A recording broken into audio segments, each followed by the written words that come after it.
गणित में 100 कैसे लाया जाए।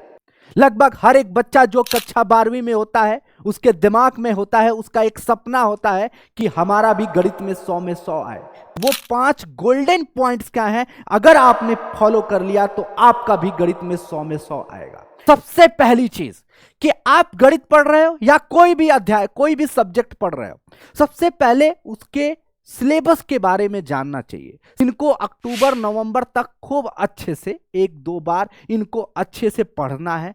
इससे क्या होगा कि आपका सिलेबस पूरी तरह से कंप्लीट हो जाएगा। अगर तुमने प्रैक्टिस नहीं किया तो सब कुछ खत्म है।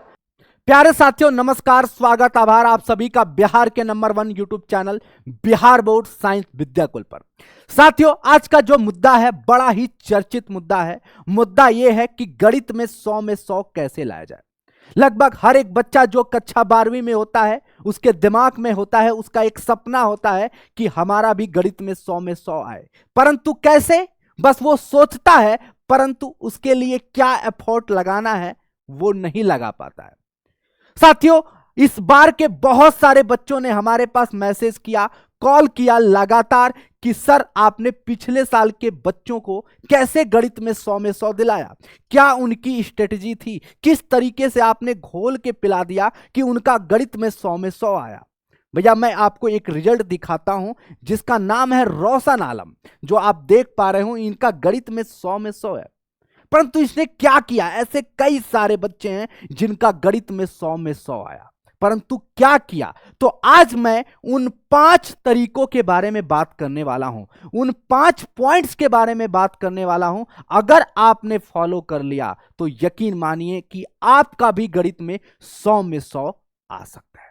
तो आइए स्टार्ट करते हैं कि वो 5 पॉइंट्स क्या हैं, वो 5 गोल्डन पॉइंट्स क्या हैं। अगर आपने फॉलो कर लिया तो आपका भी गणित में 100 आएगा। तो सबसे पहला पॉइंट है भैया, सबसे पहला पॉइंट है कि नो योर सिलेबस। सबसे पहली चीज कि आप गणित पढ़ रहे हो या कोई भी अध्याय, कोई भी सब्जेक्ट पढ़ रहे हो, सबसे पहले उसके सिलेबस के बारे में जानना चाहिए। सिलेबस के बारे में तो ठीक है, लेकिन कहां से कितना मार्क्स का पूछता है वो सबसे जरूरी है। अब इसी बात पर मैंने तुम्हारे सिलेबस को, यानी कक्षा 12वीं के जो पार्ट हैं उनके सिलेबस हैं, जो पाठ्यक्रम है, उनको 3 पार्ट में हमने डिवाइड कर दिया है। पहला लेस देन 10 मार्क्स है ना, दूसरा है बिटवीन 10 एंड 20 मार्क्स, और तीसरा है मोर देन 20 मार्क्स। इस तरीके से हमने तुम्हारे 13 अध्याय हैं, उन 13 अध्याय को 3 पार्ट में डिवाइड कर दिया है। पहला जो है लेस देन 10 मार्क्स, ये ऐसे चैप्टर्स हैं, ये ऐसे अध्याय हैं जिनसे आपके एग्जाम में कक्षा 12 के 10 मार्क्स से कम प्रश्न पूछे जाते हैं। जैसे पहला चैप्टर आपका है संबंध एवं फलन। भाई संबंध एवं फलन की अगर बात करें तो ये आपका चैप्टर 1 ही है कक्षा 12वीं का। थोड़ा बच्चों को समझने में भी दिक्कत होती है। मैं अगर बात करूं तो यहां से 5 से 7 मार्क्स का सवाल आता है साथियों।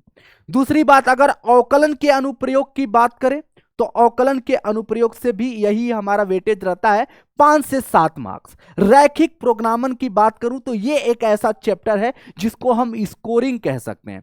है तो 10 मार्क्स से कम ही आता है इसमें, लेकिन ये है स्कोरिंग। परंतु कैसे, क्योंकि ये एक ऐसा मात्र चैप्टर है बच्चों, ये एक मात्र ऐसा चैप्टर है, अगर मैं बात करूं तो भैया ये इस चैप्टर से 5 मार्क्स का सवाल फिक्स रहता है कि 5 मार्क्स का सवाल तो आता ही है। उसके बाद सब्जेक्टिव में मतलब 2 नंबर में एक क्वेश्चन आ सकता है और एक आध क्वेश्चन आपका जो होता है ऑब्जेक्टिव में आ जाता है। तो इस तरीके से 10 मार्क्स से कम के होते हैं, लेकिन बड़ा ही इजी चैप्टर होता है और ये स्कोरिंग होता है, इसलिए इसे तैयार करना बहुत जरूरी हो जाता है। उसके बाद आता है चैप्टर नंबर 8 समाकलन के अनुप्रयोग। तो इससे बड़ा कम मार्क्स का सवाल आता है। मिनिमम अगर मैं बात करूं आपको तो 5 मार्क्स का सवाल यहां से पूछा जा सकता है। ठीक है, तो ये ऐसे चैप्टर्स हैं, ये ऐसे अध्याय हैं जो 10 मार्क्स के से कम नंबर के आते हैं। ठीक है जी। उसके बाद आता है बिटवीन 10 एंड 20 मार्क्स, यानी 10 से 20 मार्क्स के बीच के जो चैप्टर हैं वो हैं आव्यूह, सारणिक, अवकल समीकरण, 3D और प्रायिकता। ये ऐसे अध्याय हैं कि अगर आपने इसको थोड़ा सा ध्यान दे दीजिए तो भैया यहां से आप 10 से 20 मार्क्स के अंदर से मार्क्स के चैप्टर हैं और यहां से आप इसको स्कोर कर सकते हैं। जैसे मैं आव्यूह की बात करूं तो ये एक स्कोरिंग चैप्टर है। अगर मैं इसकी बात करूं आव्यूह की तो भैया एक स्कोरिंग है और ये लगभग 15 मार्क्स के सवाल आ जाते हैं, तो ये बड़ा ही एक अच्छा चैप्टर है। उसी तरह से सारणिक की बात करूं तो ये भी एक बढ़िया चैप्टर है और यहां से भी वही 15 मार्क्स के सवाल आ जाते हैं। अवकल समीकरण की बात करूं, डिफरेंशियल इक्वेशन, यहां से भी लगभग 15 से 17 मार्क्स के सवाल आते हैं। 3D, 3 डायमेंशनल ज्योमेट्री, जिसको त्रिमिमी ज्यामिति कहते हो, यहां से भी तुम्हारे वही 12 से 15 मार्क्स के सवाल पूछे जाते हैं। और नेक्स्ट है प्रायिकता। प्रोबेबिलिटी की बात करूं तो यहां से भी आपका 15 मार्क्स तय होता है कि यहां से आता ही आता है। अब आते हैं कि वो बिहार बोर्ड या जो भी बिहार बोर्ड ही समझ लीजिए कि और भी जो हमारे बोर्ड हैं उनके लिए भी ये रामबाण चैप्टर है।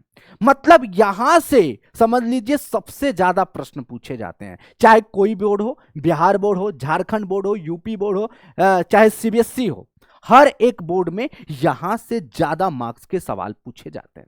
अगर मैं आपको बता दूं तो ये इसीलिए मैंने इस कैटेगरी को अलग कर दिया मोर देन 20 मार्क्स में। ठीक है, ये ऐसे अध्याय हैं जिनसे आपके एग्जाम में 20 मार्क्स से ज्यादा के क्वेश्चन पूछे जाते हैं। प्रतिलोम त्रिकोणमिति फलन अगर ये देखा जाए तो ये चैप्टर नंबर 2 है, यहां से 25 से 30 मार्क्स के सवाल पूछे जाते हैं। उसी तरह से अवकलज की बात करूं है तो भैया ये सांतत्य तथा अवकलनीयता यानी कंटिन्यूटी एंड डिफरेंशियबिलिटी। लेकिन अगर हम आपके स्पेशली बिहार बोर्ड की बात करें तो सिर्फ ये डिफरेंशिएशन पार्ट कहा जाता है, क्योंकि कंटिन्यूटी से ज्यादा क्वेश्चन नहीं आता है, इसलिए हम इसको सिर्फ अवकलज नाम दिए हैं। तो अवकलज से भी 20 से 25 मार्क्स के सवाल आपके एग्जाम में आते ही आते हैं, 25 मार्क्स। ठीक है भाई। समाकलन भाई एक ऐसा दैत्य तुम्हारे पूरे 13 अध्यायों में से ये एक ऐसा चैप्टर जिससे केवल 30 से 35 मार्क्स और कभी कभार ऐसा देखने को मिलता है कि 40 मार्क्स का सवाल यहां से आ जाता है। फिर है नेक्स्ट सदिश बीजगणित, स्कोरिंग चैप्टर है बेटा, यहां से भी आपके 25 मार्क्स के सवाल आते हैं। अब आता है कि क्यों हमने आपको ये चीज बताया। अब देखो, तुम्हारा जब कोई युद्ध लड़ने जाते हो तो युद्ध लड़ने के लिए आपको सबसे पहले जानना यह जरूरी होता है कि दुश्मन कितना कमजोर है, कितना मजबूत है, उसके बारे में जानना जरूरी है। उसी तरीके से आप अगर चाहते हो कि गणित में 100 में 100 लाया जाए तो आपको पूरे सिलेबस की जानकारी होनी चाहिए, कहां से कितना मार्क्स का सवाल आता है और किसको कितना तजब्बु देना है, मतलब कितना वेटेज देना है और कितना आपको हार्ड वर्क करना है किस चैप्टर में। तो आप यहां से समझ पा रहे होंगे कि किस चैप्टर में ज्यादा आपको फोकस करना है, इन चैप्टर्स में ज्यादा आपको फोकस करना है। अगर मैं लॉन्ग की बात करूं तो लॉन्ग क्वेश्चन आपके रैखिक प्रोग्रामन से 5 मार्क्स का बेटा, फिर आपका 5 मार्क्स का यहां से एक क्वेश्चन, फिर आपका 5 मार्क्स का अवकल समीकरण 3D से भी एक क्वेश्चन, प्रायिकता से भी एक क्वेश्चन आता है, प्रतिलोम से भी, और अवकलज और समाकलन। ये कुछ ऐसे अध्याय हैं जहां से आपके लॉन्ग क्वेश्चन पूछे जाते हैं। चैप्टर 1 के ये जो चैप्टर्स हैं इनके मतलब अगर मैं इस पहले पार्ट की बात करूं तो यहां से आपके 5 मार्क्स के सवाल कम ही पूछे जाते हैं सिवाय रैखिक प्रोग्रामन के। तो सबसे पहले आपको इन सिलेबस को अपने दिमाग में फिट रखना है, चाहे आप केमिस्ट्री पढ़ रहे हो, चाहे फिजिक्स पढ़ रहे हो, हर एक सब्जेक्ट की अगर हम बात करें तो सबसे पहले अगर चाहते हो उसमें अच्छा स्कोर करना तो सबसे पहले आपको जानना यह जरूरी है कि किस चैप्टर से कितने मार्क्स का सवाल आता है, ताकि उसके अनुसार आप उसमें फोकस कर पाओ।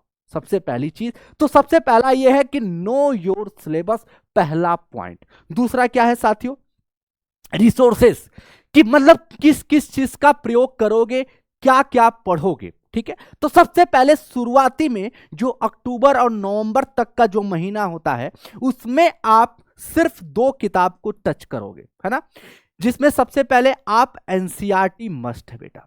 एनसीईआरटी को आप लगातार एक एक क्वेश्चन लगाते जाओ, इससे क्या होगा, पाठ्यक्रम को बहुत अच्छे से समझ पाओगे तुम। क्या पाठ्यक्रम को अच्छे से समझ पाओगे। एनसीईआरटी को पढ़ना बहुत मस्ट है। इसके बाद तुम्हें लगता है कि जैसे एनसीईआरटी में बहुत कम क्वेश्चन होते हैं, तुम्हें लग रहा है कि थोड़ा सा प्रैक्टिस की जरूरत है, तो आप कोई भी एक एक्स्ट्रा बुक की यूज कर सकते हो, जिसमें आर.डी. शर्मा या आर.एस. अग्रवाल का किताब जो होती है बहुत ही बेस्ट बुक होती है, आप इनका प्रयोग कर सकते हो। ठीक है भाई, ये दो चीजें आपको करना है। अगर आपने इन दो चीजों को कर लिया, इन दो रिसोर्सेस को आपको सबसे पहले पकड़ना है। इनको अक्टूबर नवंबर तक खूब अच्छे से एक दो बार इनको अच्छे से पढ़ना है। इससे क्या होगा कि आपका सिलेबस पूरी तरह से कंप्लीट हो जाएगा। और जब आपने सिलेबस कंप्लीट कर लिया, इसके बाद आता है क्या, इसके बाद तीसरा पॉइंट होता है प्रैक्टिस। क्या बेटा? Practice it's most important. मतलब सब सिलेबस तुमने कंप्लीट कर लिया, लेकिन अगर तुमने प्रैक्टिस नहीं किया तो सब कुछ खत्म है। मतलब सब कुछ कर लिया, तुमने पढ़ाई कर ली, तुमने सिलेबस कंप्लीट कर लिया, लेकिन तुम्हें यह नहीं पता है कि किस तरीके का क्वेश्चन आता है, किस पैटर्न में क्वेश्चन आता है, हमें कैसे उसको अटेम्प्ट करना है, तो भैया सब कुछ गुड़गोबर हो जाएगा। तो इसलिए सबसे जरूरी है प्रैक्टिस। यानी जब आप सिलेबस कंप्लीट कर लेते हो, यानी अक्टूबर तक कंप्लीट हो जाएगा, नवंबर तक, तो अब आपको करना क्या है, बीच बीच में थोड़ा बहुत प्रैक्टिस करते रहना है, लेकिन नवंबर दिसंबर से प्रैक्टिसेस का ज्यादा करना है। इसमें सबसे पहली चीज है कि आपको इसमें दो चीजें करना है। सबसे पहले पीवाईक्यू और दूसरा है मॉडल पेपर। दूसरा क्या साथियों? Model paper. मॉडल पेपर यानी जैसे ही आप नवंबर दिसंबर में जाते हो तो इन दोनों चीजों को पकड़ लेना है कस के, है ना।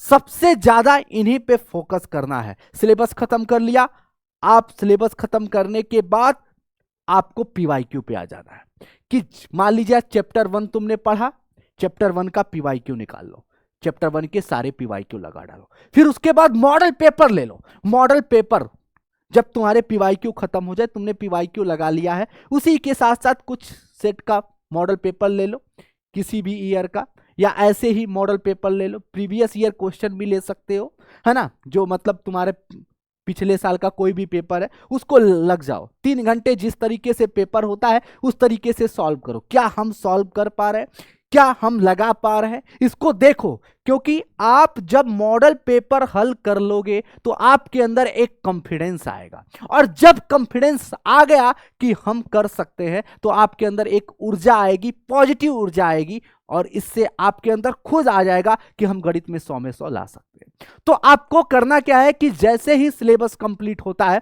आपको प्रैक्टिस करनी है, मोर एंड मोर प्रैक्टिस। कहां से?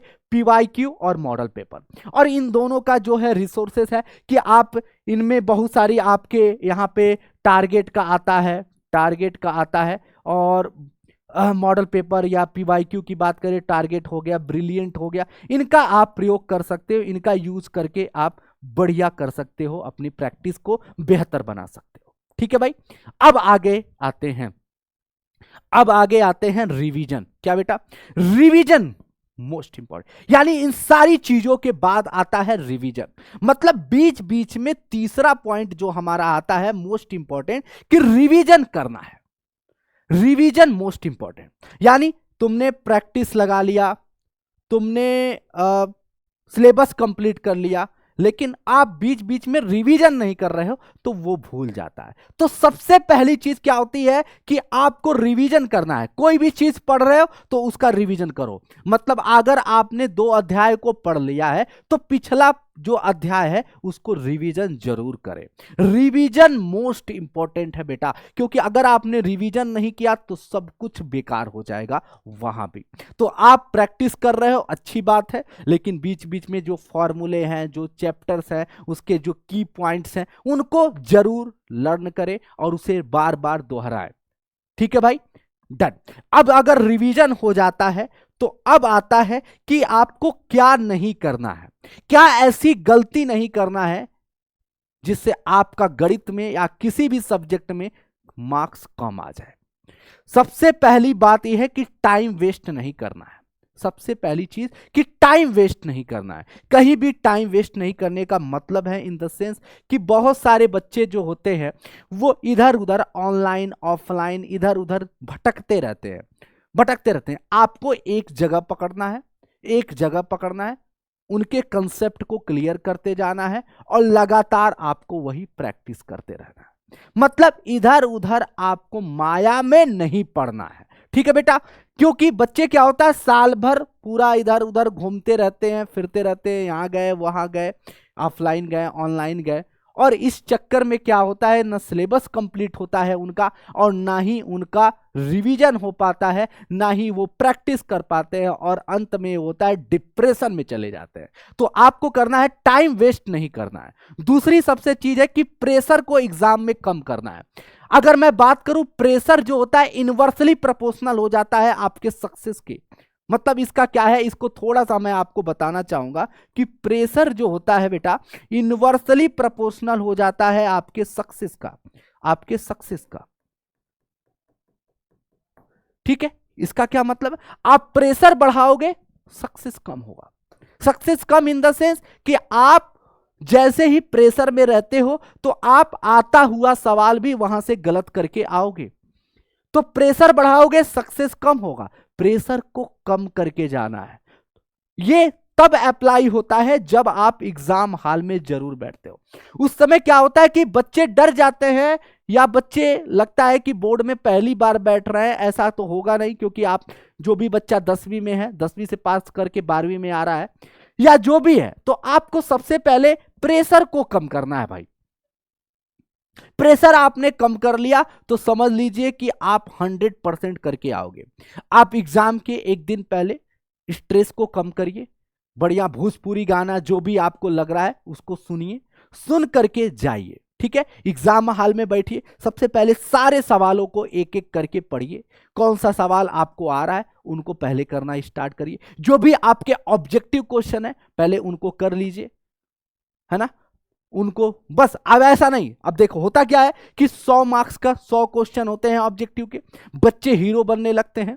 अब बच्चे हीरो बनने लगते हैं तो कुछ ऐसी चीजें हैं हीरो बनने के चक्कर में वो 100 क्वेश्चन करने लगते हैं। कुछ ऐसे बच्चे होते हैं जो लगातार 50 क्वेश्चन करने लगते हैं। तो ये कुछ गलतियां होती हैं, ये गलतियां नहीं करना है कि आपको जो क्वेश्चन ऑब्जेक्टिव में 100 में से आता है उन्हीं क्वेश्चन को आप करें, और आपको जब वो फॉर्म मिलता है उसमें आप फिल करें, ठीक है, जो भी मिलता है, ठीक है भाई।